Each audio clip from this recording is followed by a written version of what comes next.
Hello guys, this is Isis. I'm doing the History Friday. Today's Saturday. I apologize for being late with the History Friday. Yesterday was sort of a difficult day for me. I had a difficult week actually. So I decided I'll do it today rather than waiting for next week, because last week I also missed it. So it's just a bit of I'm just trying to come together here. It's I don't work during the summer, so work just started, so a lot of things are at play here, so I'm trying to work everything out. So anyway, so I'm going to do the History Friday today on the topic that I introduced in the chat this week. We didn't really talk about it much. The question was, there was an article that I had put in the chat that talks about voodoo and its trajectory in history, in Haitian history, you know, what has been its history. We know, as Haitians, we do know the history, that it's never been, it's been demonized, and it's never been sort of like accepted in our society. We know all that, but there's actually been steps that have been made to make sure that this happened. So I wanted to talk about some of that. Also, during this week past, we talked about a little bit about, I think I made a comment about, you know, voodoo being in a positive light, saying that really there's nothing negative about voodoo, that we should not be promoting it as something that we're trying to show the positive light, because then that shows that we agree and we believe that there's a negative to voodoo. While other people may believe that, and that's fine, but us who understands voodoo, who practices voodoo, who are voodoo practitioners, we certainly, I don't think, in my opinion, should be promoting such message, because then it can backfire quickly. We can sort of get into a rut where we end up more practicing, oh, this is the good voodoo, and then there's the bad voodoo, and then that doesn't end well. So if we do what we're supposed to do in voodoo, that's always a positive thing, and that's always, only positivity will come out of that, and that will be seen, and that's all there is to that. So I wanted to talk about how voodoo has had a very difficult past, has always had a difficult past, has always been a movement of resistance. Voodoo is always resisting. In my opinion, I feel voodoo resists the other side. You know, there's good, there's evil in the universe, as we believe by the all the principles of Maat. And we know Set and Osiris, Set the brother. We know in Egyptian spirituality that Set represented the bad, and then Osiris the good. And we know the story where Set killed Osiris and Isis, of course, which was Isis' husband. And you know, Osiris died. 3 days later, he was resurrected, and Isis had the baby Horus. So to me, those might be a myth, but still, it's something that points to good and evil that exists in nature, that exists in the universe, that there's always have to be a balance. And voodoo, to me, always stands at that which is going to keep the balance. It always resists. It resists the evil, okay? It resists it, and then it stands straight. It doesn't mean evil things don't happen, but it resists it. And you might say, well, what about slavery? That was pretty bad. Well, that was pretty bad, yes, but we had many years of colonization and slavery prior to our own enslavement. So 1400 years of Arab enslavement. So by then, we really were not practicing voodoo anymore.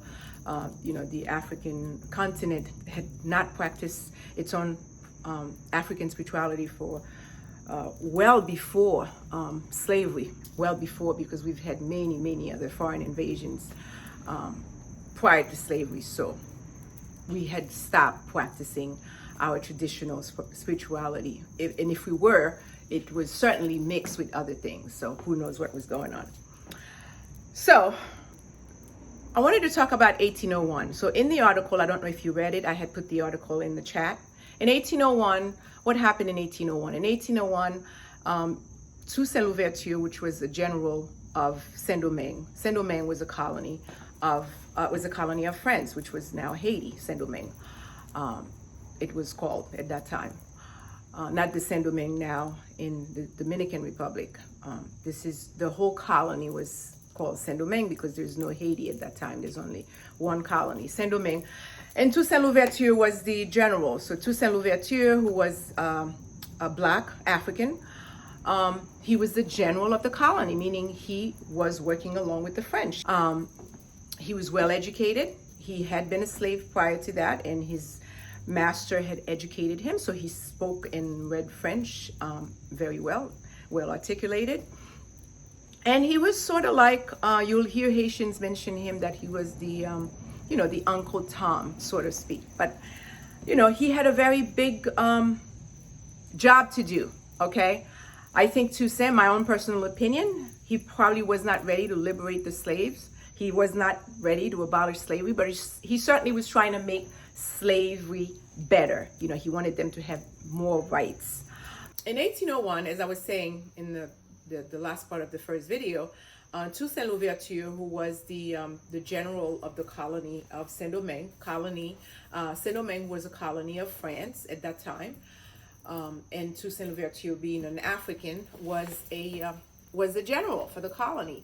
Now, to understand Toussaint's politics is that he was Black, yes, and he was well educated. Like I said, he was well educated. He knew how to read and write French, which is something that the slave didn't know how to do. So to understand some of the history around what he did, you really have to understand the different dynamics that were being played at that time. And here he is, a Black man in a colony of slaves, and he is sort of free in the sense that he was the general. He was responsible for the slaves. He made all the decisions, and the slaves, they also had their own dynamics with him. I'm sure that's where you'll hear in Haitian history, they always refer to Toussaint versus Dessalines. They refer to Toussaint as the Uncle Tom. They refer to Toussaint as the colon, because they feel, a lot of Haitians feel in the history that he was sort of a backstabber. But that's neither here nor there. What we do know is that there was a lot going on, and he was a political man, and he was a general, and he probably made a lot of decisions that people wouldn't understand. I certainly feel that Toussaint always was working on the liberation. It's just that there are different parts that he needed to work it out in different parts. And eventually it is what Toussaint did that led to our liberation, that led to what Dessalines did. It started with Toussaint. It didn't really just start with Dessalines. So, but neither here nor there. When he wrote his constitution in 1801, now still in the colony in Saint-Domingue, which is considered a colony of France, in that constitution he did talk about religion.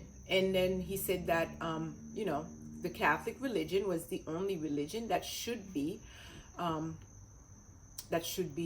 worshipped in public. That's the only religion that should be in the colony. And that meant also for the slaves. Now, when he said that, you might have thought, well, he said that publicly, maybe we could do it behind closed doors. Well, no, not really. Think about it. It's not like today. A lot of things, even what you did behind closed doors, if you weren't supposed to be doing them in public, you certainly weren't supposed to be doing them behind closed doors, because there are repercussions if you were found to be doing something behind closed door that you were not supposed to be doing in public. So there's the connotation of that as well. It basically was saying you're not allowed to practice your spirituality, voodoo. Because voodoo was, as we know it, voodoo is not just the rituals that we do and all that. It was, including a slave could not sing a voodoo song. A slave could not sing a voodoo song, because a voodoo song, the colon, the white men knew very well that voodoo, as resistant as it is, it meant that the slaves would rebel. Any type of songs that they're hearing, any signs of voodoo, whether it's my red scarf that I'm wearing, whether I'm humming a song, whether I'm hushing together in a group to talk about something they don't know about. All of that was considered banned, because that was, all of those was considered part of attitudes and behaviors of rebellion. So that was all banned. It wasn't just that they couldn't do their rituals. They were banned from being who they are, really. And this is all they knew how to be. And on top of that, they are captives. So it's natural for the human to want to free themselves. So they would naturally want to do things to free themselves, but yet it is banned. So in the Constitution, Toussaint wrote that it was only the Catholic religion that should be practiced. Fast forward, you know, we had the ceremony of Wakaima. You know, we had the Bookman, who in his prayer, he specifically mentioned that he was not addressing his prayer to the white God, that he was, because the white God only wants blood, only wants our blood. He specifically said that he was addressing his prayer to the universal God. So there mark the beginning, really, what you would say, of voodoo being a free movement, that it can be itself, it can be freed. So we know we got liberated from that Wakaima ceremony. But in 1805, when Dessalines wrote the Constitution, again, and it says he didn't abolish the worshiping of voodoo, but he certainly said that that there's no dominant religion. He said there's no dominant religion, that all citizens have the right to practice any religion that they want, and that it's a free choice. So again, he didn't at that time, he certainly did not establish that voodoo was a national heritage, that it was the national religion in the Constitution, which left it sort of same way that it was in a colony, in a way, because in the colony, although it didn't say you couldn't practice it, but it told you what you could practice. And since we know that voodoo had already been demonized, because it was demonized in a colony, and let's not forget the mulattoes were in the colony, and they were free people, and they were all Christians. So now we have them as being our free brothers and sisters. But as you know, people have their freedom for different reasons at that time, because they were always free. So their freedom was mainly because, they could not deal with their fathers. So they fought with us for the War of Independence. But so after this, I can understand Dessalines too, because Dessalines, again, this is a brand new nation, and he's trying to build a nation. So he probably was also thinking, this is not the very first thing that I'm going to attack right now. Maybe later on we can talk about this. Maybe later on I'll come back to this. But for right now, we need to build a nation. So he left it as is. Well, needless to say, 2 years later he died, and that stayed in the Constitution forever. Forever, meaning until about 1935, when we had another president, President Sténio Vincent, who came out publicly and said that voodoo was superstition and it was evil. Along those lines, by that time we already had the 1860 Concordat de Damiens, who had established, Catholic churches back in Haiti.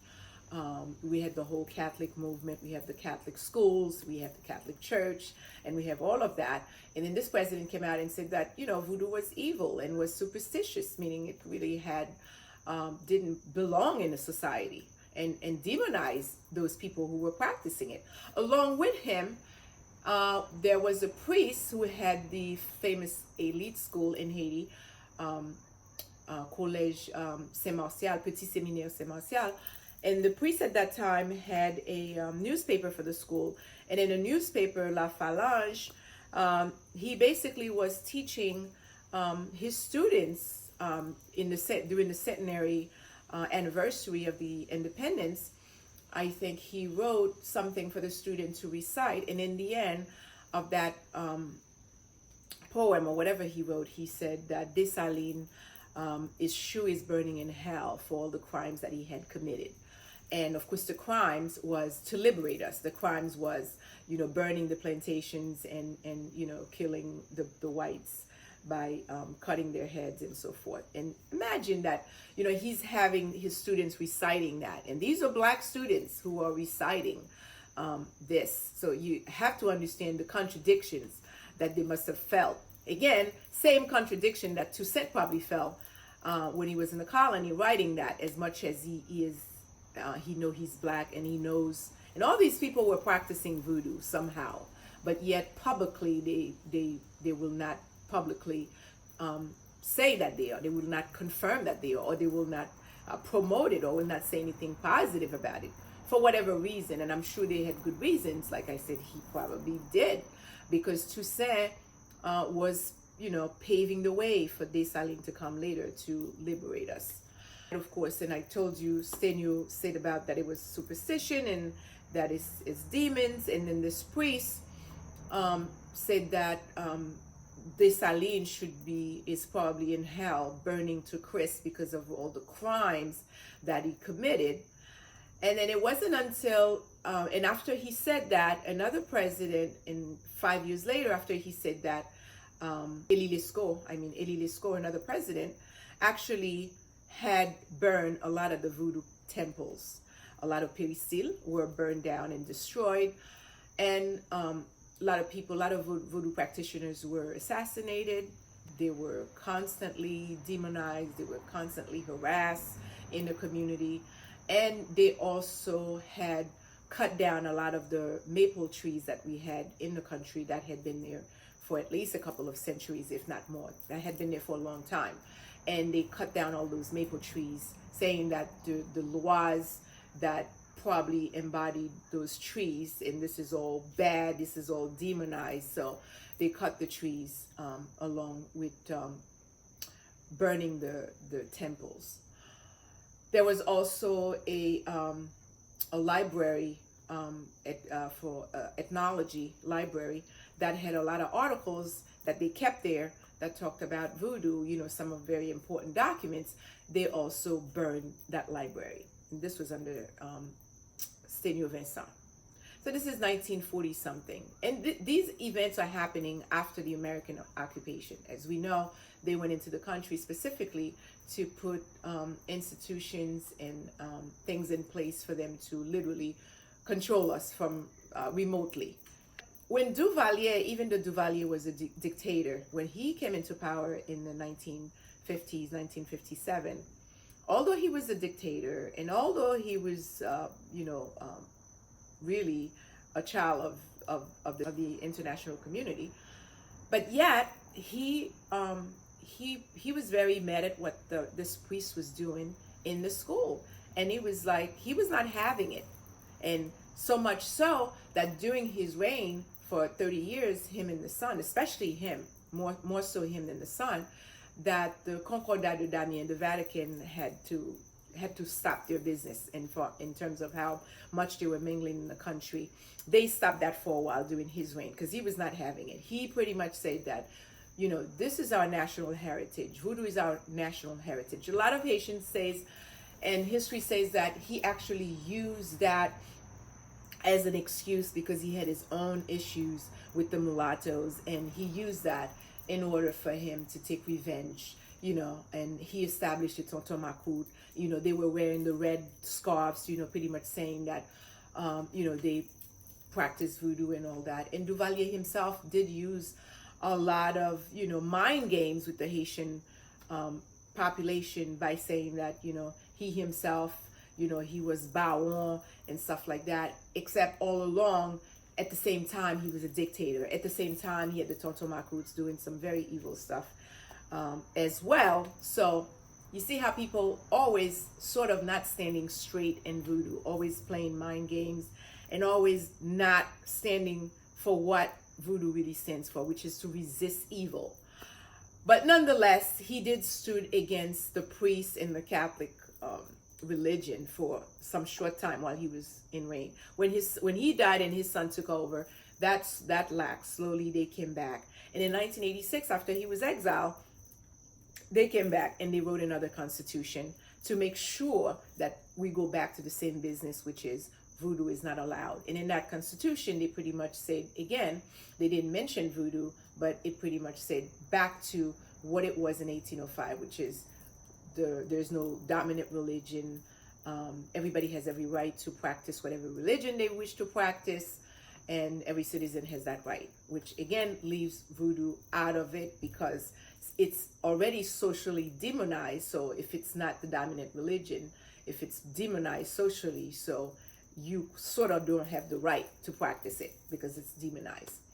So fast forward now, we have in 2003, we have the president Jean-Bertrand Aristide. As you know, Aristide was a priest.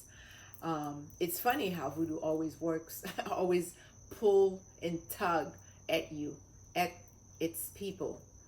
Even though they stray away, it pulls and tugs at them to get them to do exactly what needs to be done. Here is Jean-Bertrand Aristide, who was a former priest and became the president.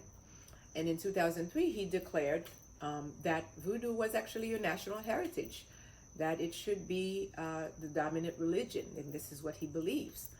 And of course, he got a lot of backlash for that, and as a result, probably was one of the reasons why he was put in exile. As you know, he didn't, not too much time went by, he was sent in exile to South Africa, came back in 2004, roughly, and then he was, overturned again. So voodoo has had a tumultuous past in Haitian history. So it's important that that's the goal. That's the work that has to be done, to stand in it and resist everything, but to stand straight in it, not to be in and or out. You have to stand straight in it, and you are gonna get backlash, but this is what you stand for, and it resists everything. It gave us liberty. It liberated us from slavery. And for those Haitians who always say that, well, what did voodoo do for us? And you know the answer to that. We're not really practicing voodoo as a country. If we were even 50%, maybe we would see a different Haiti. But it's important that we stand in it straight. It's important that if we're going to promote it, we promote it without apology, because everyone else has their full liberty to practice whatever they want without question, without apologizing.